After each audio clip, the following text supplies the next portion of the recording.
Before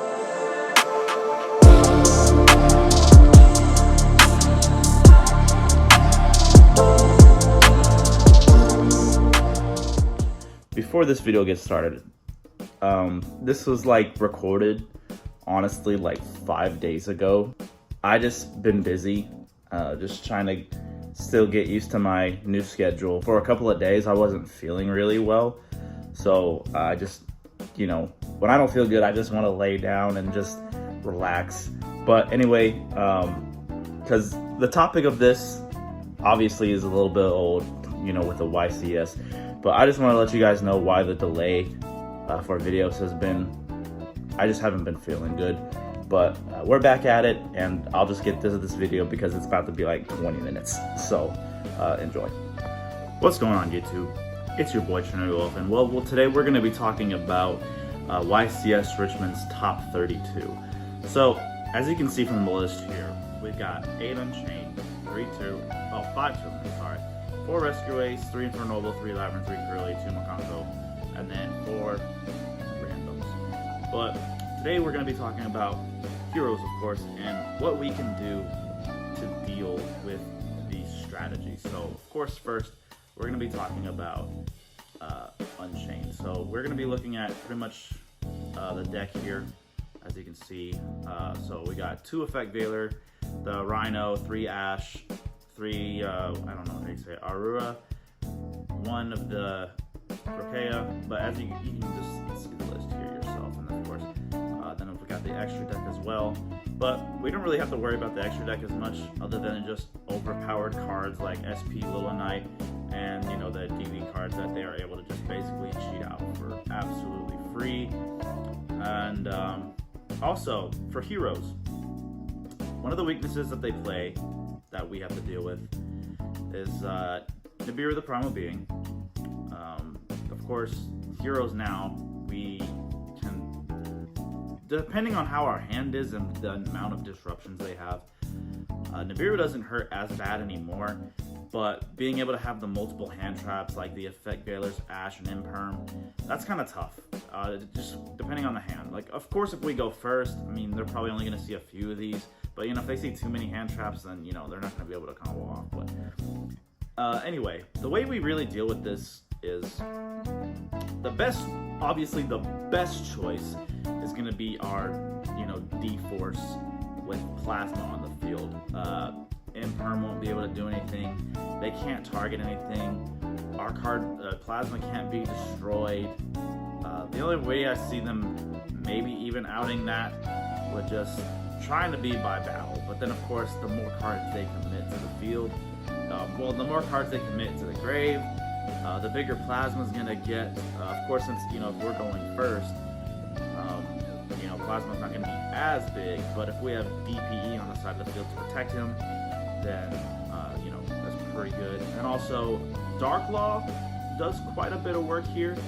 The only things we'd have to really worry about is just maybe activating Dark Law's effect to rip a card out the hand, because Triple Tactics Talents doesn't target to take, so even if we had a D-Force to protect them, and then also the Thrust to deal with as well if we activate a monster effect, it's pretty rough. But DPE with Plasma, with D-Force on the field, you know, not really trying to activate any card effects, but of course, as you can see, it's like 1 Thrust, 1 Talent, so obviously not trying to see it. I have to deal with those as well. But things for the deck, like going second to try to break this board, it really just depends on your hand. You know what I'm saying? Like, if we had like a great hand, obviously most of the time they're going to be ending on you know, one of the XC's monsters with SP Little Knight and some back row. But it's not an crazy matchup to break. I mean, if you prevent them from getting the dogs on the field to make the XC's monsters, or you imperm or Nibiru them at the right time, mostly like imperming the Yama is really good. But this deck is not like the craziest for us to beat. I mean, I'd say we have a pretty good matchup. It's just, it just depends on the hand and just how much gas you can get. But our number one strategies against this deck is obviously Plasma, D-Force, Dark Law. DPE is not really the greatest against it because it's kind of like they want their cards to be destroyed. You know what I'm saying? They want them to be destroyed.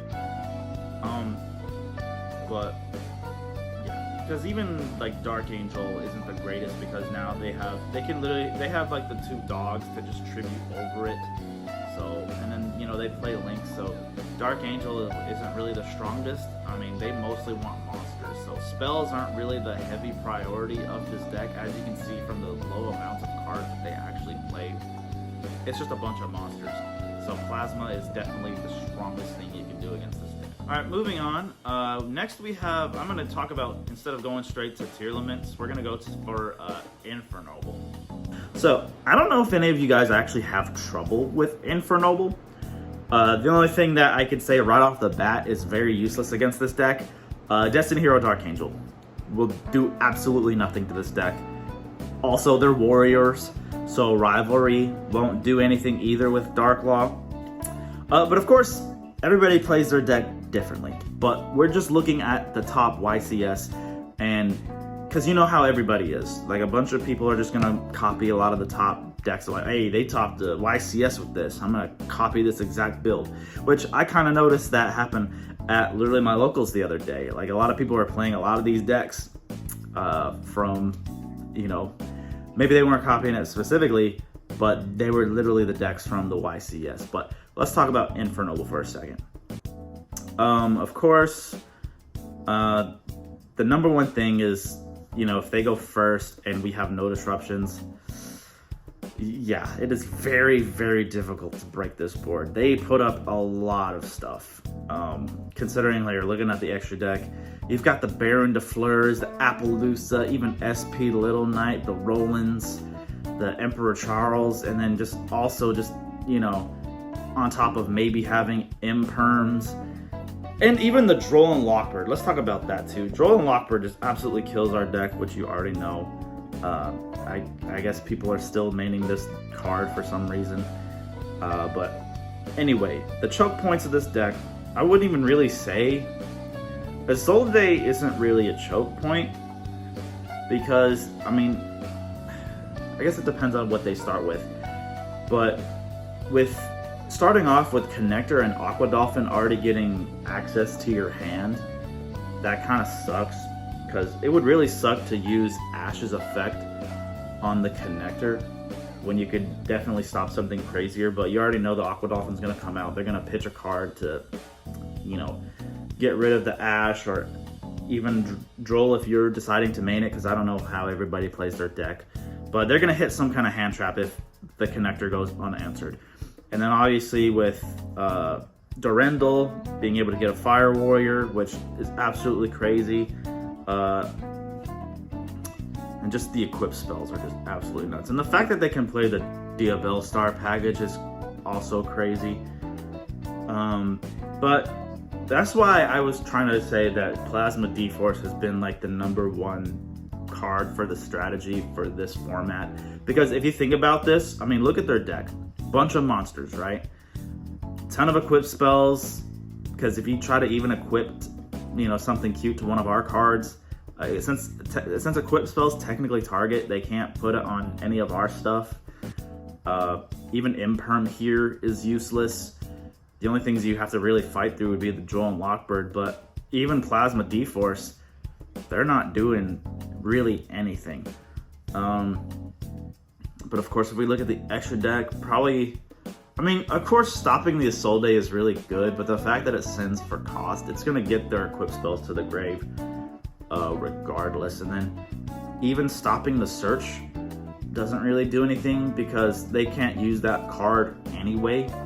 So that's why Isolde is not really a choke, but I mean, getting the equip spells in the grave is also very good.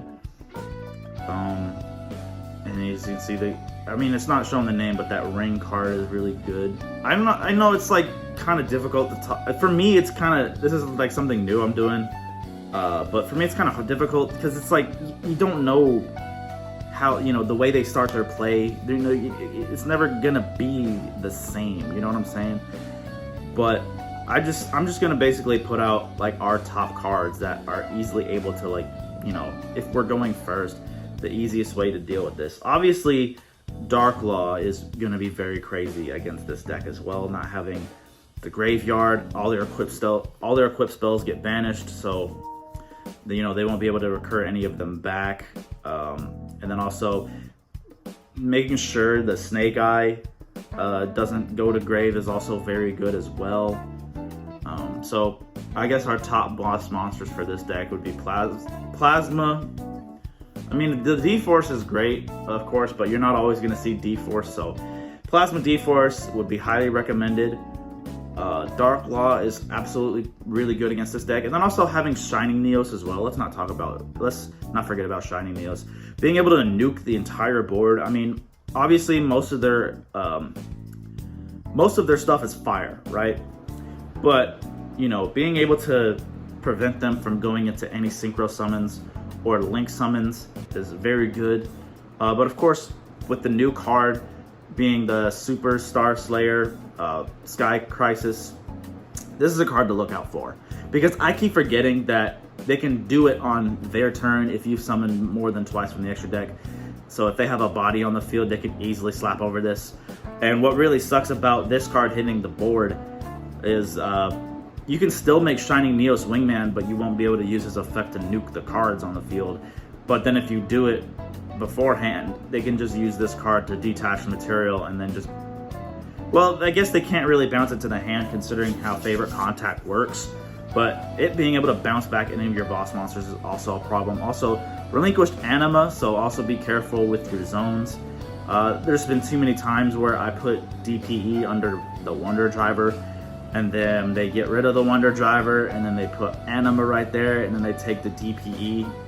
So try to avoid that as well. Also, Appaloosa being a very annoying card for us to deal with. That's why stuff like Imperm and Droplet is very, very important right now. Being able to just negate these cards, like stopping the Little Knight, stopping the Appaloosa, the Baron de Fleur. That's why Droplet is highly recommended to play this format. I mean, of course, Heroes have been playing Droplet forever, but, you know, I recommend, you know, playing Droplet if you are not. But of course, Dark Rule no more works as well, but, you know, we're being heroes. We want to defeat our opponent that turn. We don't want to, like, you know... But I mean, it wouldn't be the worst thing to just make your board after you've already nuked theirs, because as you can see, like, there are a bunch of monster effects. You know what I'm saying? There's no, like, I mean, of course you have, like, the Sinful Spoil stuff, but it's not really going to do anything. Like, they don't really have any, like, back row disruption to, like, stop you. So even if you wanted to main Dark Rule no more, it would absolutely crap on this board. I guess the only main thing you'd have to worry about is, like, the hand traps. But other than that, Plasma, Dark Law, keeping as many bodies off the field as possible is the highest, most recommended way to probably defeat this deck. And then, of course, moving on, we're going to go to Purely. Purely. I hate this deck. I absolutely do. As you can see, our number one problem is the fact that they're able to main just so many hand traps. They're playing triple Dark Ruler no more, 3 Droll, 3 Ash, 3 Nibs, 3 Imperms. So very tough to go first against this deck, especially if they see this hand traps, because, you know, that's really all it is. It's just a bunch of hand traps and a bunch of spells that let them get their Purely monsters. But I guess the number one way to also get rid of this, I mean, sure, Dark Angel's really good if you can manage to keep them safe. That turns off the Dark Ruler no more, the Imperms, but of course, because they play so many hand traps, right? There's only 6 monsters that they can logically summon. So the chances of them seeing those 6 monsters out of their 41 card deck, pretty low. And then the Archangel being able to turn off all these spells, absolutely insane. You know, so I feel like Dark Ruler no more. Dark Angel is definitely a powerful card to stop this deck. Also, yet again, D-Force Plasma is also pretty good as long as they don't have the Dark Ruler no more. But just dealing with Droll and Nib is also very, very problematic. Dark Law, I mean, I guess considering with this build, Dark Law is pretty good. It allows, you know, none of the spells hit the graveyard. But also, the fact that Purely players are also able to play Shifter, it's kind of like, Does it really hurt them too bad? I mean, I guess in a certain way it kind of does. Pretty much just preventing them from activating their spells is pretty much the big one here. Also, considering that we have, destruction effects, if they use their Purely or My Friend Purely, they activate it to pay 5. You can use DPE to pop it to prevent them from getting that search off. Also using any destruction effects we have to keep the Purely monsters off the board. Even though they have every spell is a quick effect and they're not once per turn, being able to protect the Purely monster as well is also very problematic. But as long as you can pretty much negate their spells, even Plasma negates their monsters, which is also a huge boost, being able to stop the X Purely Noir, and then, they're not going to be able to use things like SP Little Knights, or Zeus would be useless. That's why pretty much Plasma is going to be the MVP of this format, you guys. Plasma is going to be the best thing. So even though I'm only really maining one D-Force, I don't know how it works for all of you. I don't really care about playing too many of it, but I feel like D-Force Plasma is probably like the best way for it. It's pretty much just the best thing for this format. So if you guys are not doing D-Force, even if you're just playing Plasma, I at least recommend you playing one copy of D-Force. Last but not least, we're going to be talking about Rescue Ace. The reason I'm skipping Tier Limit is because, let's be honest guys, it's kind of a pissing match. If we give them Dark Angel and have Dark Law, they're kind of screwed if they don't have like a way to get rid of the Dark Angel, along with even having Super Poly. But Tier Limits, it's old news. You know what I'm saying? It's not that hard to stop. But we're going to be talking about Rescue Ace. So, let's talk about their hand traps. Veiler, Ash. The thing with Veiler, easily we can dodge that. Imperm, we can easily dodge that as well with our Mask Change. But let's talk about the best cards to stop this deck first. Destiny Hero Plasma with D-Force, definitely the strongest thing here. As you can see, there's no Kaijus or anything to really stop Plasma. The only thing that can really stop them is the Imperm. But if you were crazy enough to actually summon Plasma and then, give them Dark Angel, then they have to commit a body to the board. So then, they wouldn't be able to Imperm it right away. So that's not, sometimes using Dark Angel is not always to stop their spells. You can literally give that to them just so when their turn starts, if they have an Imperm, they just can't use it right away. But the only thing that would suck is like the enemy controller to tribute and take control of the Plasma, but that's why you guys gotta play the D-Force. But so Plasma, number 1. Number 2, obviously some people main this, or some people don't. Rivalry of the Warlords can surprisingly hurt this deck, considering that they got Warrior, Machine, and now Spellcasters because of the Dia Bellstar package. That is a good way to shut them down too. If they summon the Dia Bellstar monster, and then you flip over Rivalry of the Warlords, and they have nothing to get rid of it or attack into, number 1 thing to do. Also, being able to stop them from setting all their spells and traps with, which one is it? Preventer, I think. I think that's the one that sets the 4 spells and traps, but you guys know which one I'm talking about.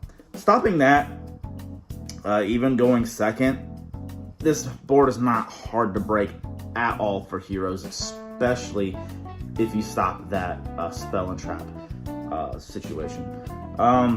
Also, having Dark Law, not allowing Hydrant, to be engrave, or trying to keep that off the field as well. Stopping the Dia Bellstar cards from even going to grave is also really powerful as well. Also having Dark Law they can't use, like the effect Veiler on you either. Banish all their spells and traps, very, very powerful.